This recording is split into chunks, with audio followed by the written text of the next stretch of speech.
In this video, I will show you how to link a chart and table to Google Docs and Google Slides from a Google Sheet.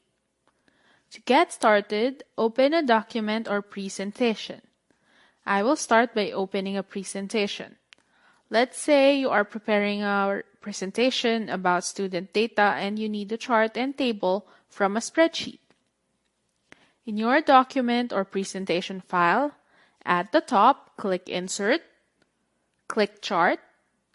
You can click one of the chart types, which will create a new Google Sheets file with the data, or you can click on Google Sheets and select a chart from an existing spreadsheet file. Click the file where you want to get the chart, then select the graph. If you want changes on the original spreadsheet to be reflected on the presentation, keep the checkbox checked. Click Import. You can do the same process on a Google Docs file. Now, let's link a table from a sheet to a Google Docs or a Google Slides file.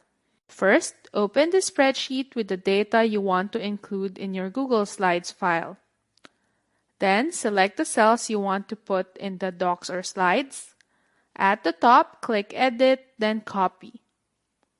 Now, let's open the document or the presentation. Click where you want to put your table, then click Edit, then Paste. Choose Link to Spreadsheet when you want Google Docs to be aware of changes from the spreadsheet, or choose Paste Unlinked when you just want to copy the data, as it is right now and changes in the future won't be reflected in this file. Click Paste. Now, let's make changes to the table.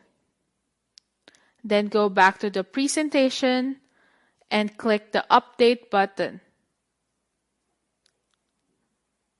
The changes from our spreadsheet will show up in the slides.